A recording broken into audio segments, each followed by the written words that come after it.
Il y a cette sensation familière, n'est-ce pas?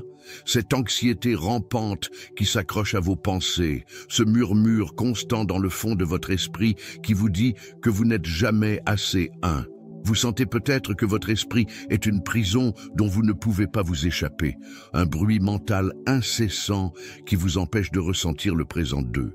Et si cette douleur, cette anxiété qui vous paralyse n'était pas une faiblesse, mais un message secret, un appel profond de votre âme? Carl Jung, ce grand explorateur des profondeurs humaines, croyait fermement que oui, et ignorer cet appel est peut-être l'erreur la plus coûteuse que nous puissions commettre. C'est l'erreur inconsciente que 99% des gens commettent, celle de tourner le dos à leurs impulsions les plus sombres, à ce qui nous dérange, à ce qui nous met mal à l'aise en nous-mêmes. Pensez un instant à toutes ces fois où vous avez ressenti une pointe d'envie, une colère sourde qui vous a surpris, ou cette certitude paralysante que vous êtes en train de vous auto-saboter sans savoir comment arrêter. Ces sensations que nous nous efforçons souvent de repousser, de cacher même à nous-mêmes, ne sont pas des caprices de votre esprit. Elles sont les signaux, les murmures persistants de ce que Jung appelait l'ombre. Cette partie de nous que nous avons refoulée, cachée dans les recoins sombres de notre psyché parce qu'elle ne correspondait pas à l'image que nous voulions projeter ou à ce que la société attendait de nous. Le secret caché, ce que votre anxiété et votre auto-sabotage tentent vraiment de révéler, c'est que votre ombre, non intégrée, cherche désespérément à être reconnue.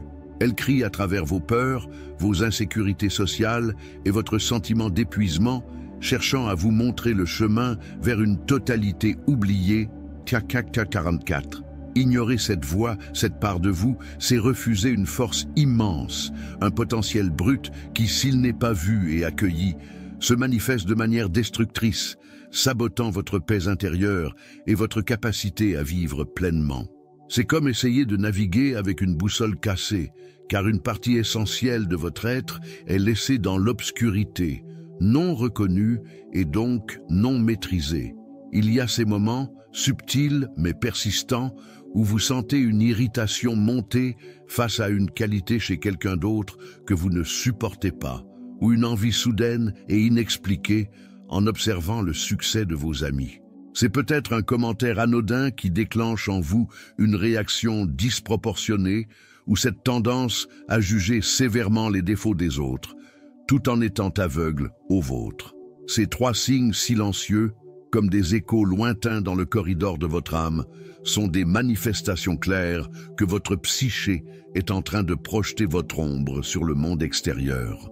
Nous nous retrouvons souvent à voir chez les autres ce que nous refusons de voir en nous-mêmes, transformant leurs imperfections en nos propres miroirs, reflétant des aspects que nous avons soigneusement mis de côté dans l'obscurité de notre inconscient.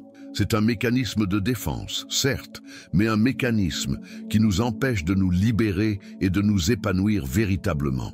La véritable origine de votre rêva inexpliqué ou de cette envie qui vous ronge parfois n'est pas ce que vous pensez. Ce n'est pas un défaut de caractère inhérent à votre être, ni une simple réaction aux stimuli externes. C'est en fait un fragment de votre propre ombre non intégrée, une partie de vous que vous avez rejetée ou jugée inacceptable et qui cherche désespérément à remonter à la surface. Imaginez que cette colère ou cette jalousie soit un enfant intérieur oublié qui tape du pied pour attirer votre attention, non pas pour vous nuire, mais pour être enfin reconnu et aimé. Carl Jung nous a appris que l'ombre est un réservoir d'énergie vitale, souvent mal comprise et mal dirigée, mais qui, une fois confrontée et intégrée, peut devenir une source immense de créativité, de force et d'authenticité. Elle contient les aspects bruts de notre personnalité, nos désirs refoulés, nos impulsions primitives, mais aussi nos dons non développés et nos potentiels cachés. C'est la part de nous qui aspire à la totalité, à l'équilibre entre la lumière et l'obscurité. Ignorer cette origine, c'est continuer à vivre avec un voile sur les yeux, à se sentir un étranger dans sa propre vie, déconnecté de qui l'on était et de qui l'on aspire à être. La tâche n'est pas de détruire cette ombre, mais de la comprendre, de la faire remonter à la lumière de la conscience, pour la transformer. Car c'est en comprenant le code source de notre personnalité, en découvrant les règles et les schémas cachés qui régissent nos actions et nos émotions d'eux, que nous commençons réellement le chemin vers la liberté et la paix intérieure.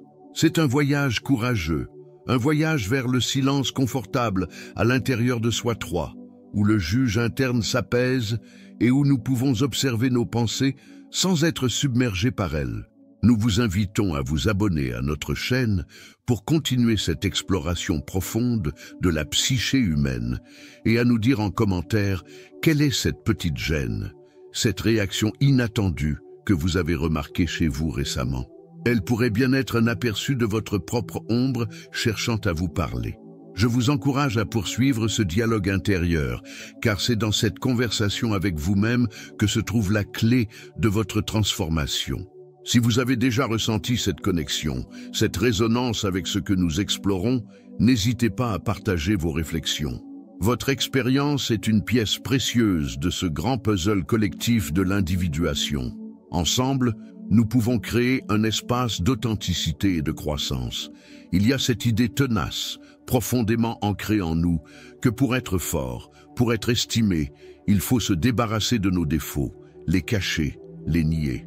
On nous a souvent appris que la confiance en soi vient de l'éradication de nos faiblesses, de l'élimination de tout ce qui ne correspond pas à l'image parfaite que nous nous efforçons de créer. Mais la vérité contre-intuitive, celle que la plupart des gens hésitent à explorer, est que pourquoi accueillir vos défauts est en vérité la solution pour votre autoconfiance. C'est dans l'acceptation de ces parts imparfaites de nous-mêmes, de ces impulsions que nous avons jugées indésirables, que réside une force insoupçonnée. Comme le disait Jung, le chemin vers la totalité passe par l'intégration de l'ombre, non par sa suppression. Refuser de voir ces aspects, c'est maintenir une guerre intérieure, une lutte constante contre soi-même, qui épuise l'âme et sape toute tentative de paix intérieure. Le vrai pouvoir ne vient pas de la perfection, mais de l'entièreté, de la capacité à embrasser toutes les facettes de notre être, même celles qui nous mettent mal à l'aise. Imaginez que cette ombre que vous avez tant craint et repoussée soit en réalité une partie de vous qui a été mise à l'écart, une voix qui a besoin d'être entendue pour enfin collaborer avec le reste de votre psyché. Pour dialoguer avec cette part profonde, pour désarmer son pouvoir destructeur, il existe une méthode simplifiée en 3 étapes, basée sur les enseignements de Jung. La première consiste à la reconnaissance. Il s'agit d'identifier ces émotions, ces comportements, ces pensées qui surgissent et que vous avez tendance à rejeter. Ne les jugez pas, ne les analysez pas excessivement, contentez-vous de les observer. C'est le cœur qui accélère au reconnaître un vieux peur ou ce nœud dans la gorge face à une ombre. Accueillez-les comme des messagers, non comme des ennemis. La deuxième étape est l'acceptation.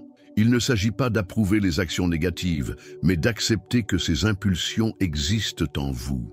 C'est reconnaître qu'elles font partie de votre humanité, sans leur donner le pouvoir de vous définir entièrement. C'est un acte de courage, un acte de vulnérabilité, où vous choisissez de faire face à ce que vous avez préféré ignorer. Pensez à un ancien mythe où le héros doit descendre dans l'obscurité pour trouver la lumière. C'est un peu la même idée.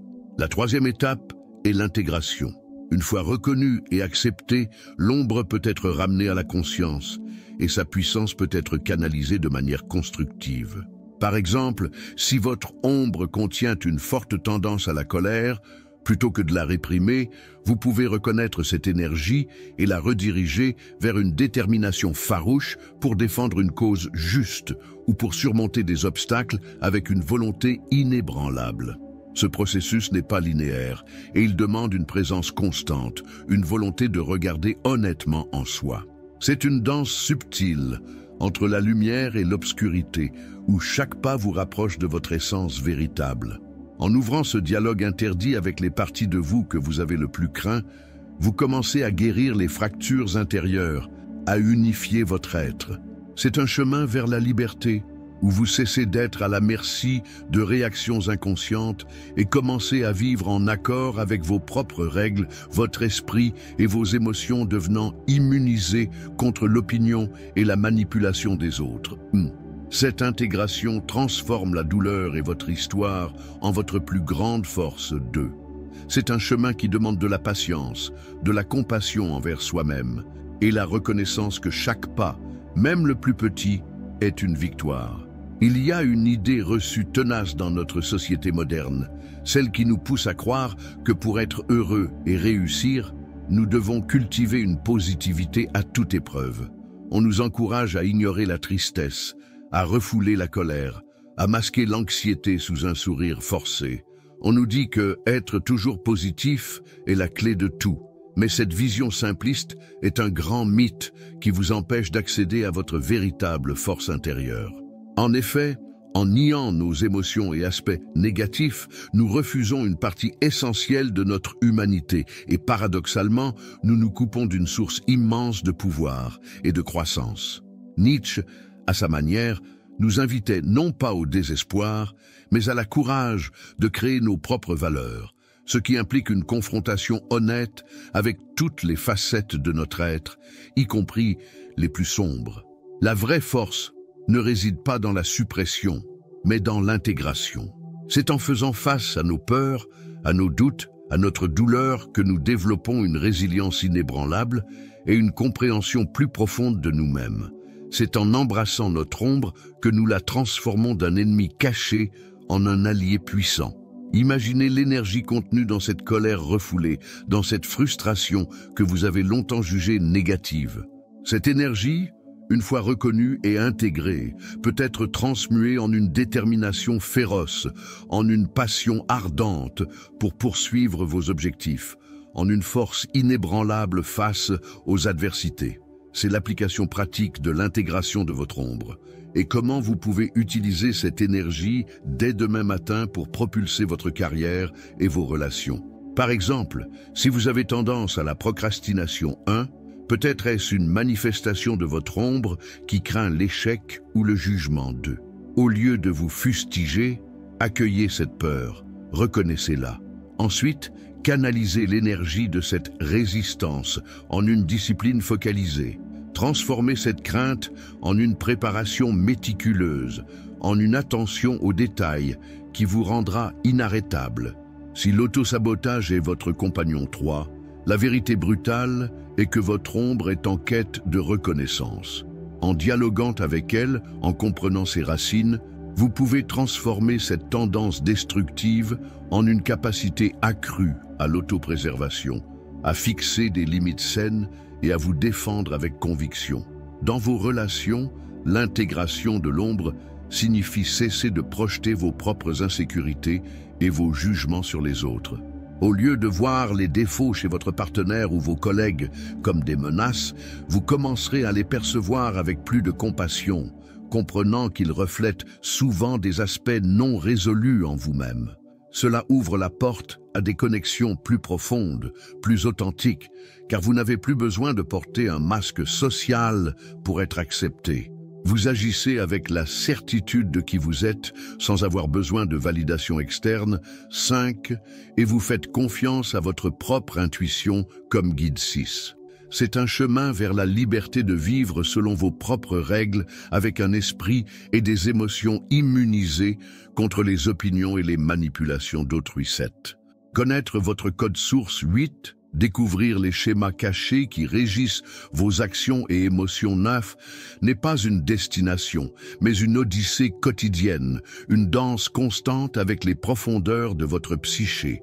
C'est ainsi que vous pouvez transformer votre douleur et votre histoire en votre plus grande force 10. Le vide que vous ressentez parfois 11, ce sentiment de vivre au pilote automatique 12 sans passion ni direction 13, peut être rempli par la découverte de ce feu interne de la transformation 14, qui naît de cette rencontre courageuse avec l'ombre.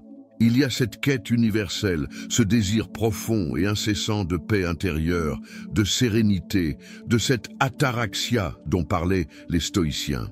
On nous a souvent vendu l'idée que la véritable joie réside dans l'absence de problèmes, dans une existence lisse et sans heurts, où seules les émotions positives sont les bienvenues. Mais la vérité dérangeante sur le bonheur durable, que personne n'a le courage d'admettre, est qu'elle réside dans la totalité. Elle ne se trouve pas en fuyant l'ombre, mais en l'embrassant pleinement, en intégrant toutes les facettes de notre être, y compris celles que nous avons longtemps réprimées ou jugées inacceptables. Carl Jung nous a montré que la véritable individuation, ce processus par lequel nous devenons la personne unique que nous sommes destinés à être, passe nécessairement par la confrontation et l'intégration de notre ombre. C'est en affrontant le vide qui appelle 1, le feu interne de la transformation 2, que nous accédons à une forme de bonheur plus profonde et plus résiliente. Un bonheur qui ne dépend pas des circonstances extérieures, mais de notre complétude intérieure.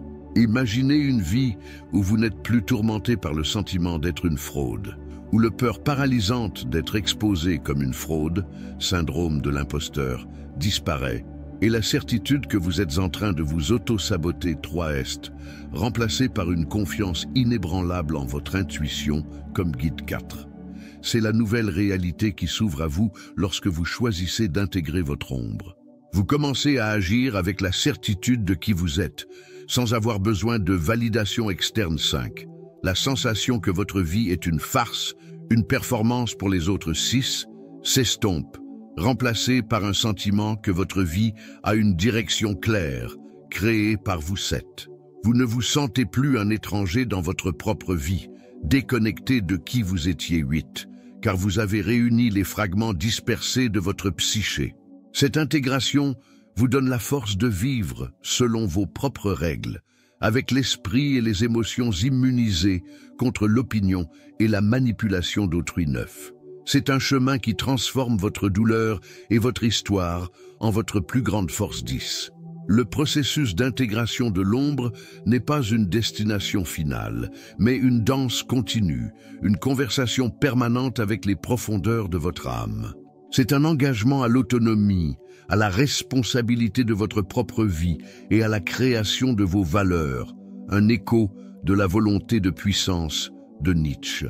Chaque jour offre une nouvelle opportunité d'observer vos pensées sans être dominé par elles. 11. De reconnaître les signaux silencieux de votre psyché et d'accueillir ces parts de vous-même qui aspirent à la lumière. C'est un chemin exigeant mais profondément gratifiant, menant à une paix intérieure durable et à une sensation de flux sans effort 12. La question qui se pose maintenant, après avoir voyagé ensemble à travers ces profondeurs, est la suivante. Quel aspect de votre ombre êtes-vous prêt à intégrer aujourd'hui? Peut-être est-ce la colère refoulée qui cherche une expression saine, la peur du jugement qui vous empêche d'être authentique, ou cette part de vous qui doute constamment de vos capacités? Laissez-nous vos réflexions dans les commentaires ci-dessous. Partagez votre histoire, vos défis et vos découvertes. Votre expérience est précieuse et elle peut éclairer le chemin de tant d'autres. Si cette exploration de la psyché humaine, si ce voyage introspectif a résonné en vous, nous vous invitons chaleureusement à rejoindre notre communauté.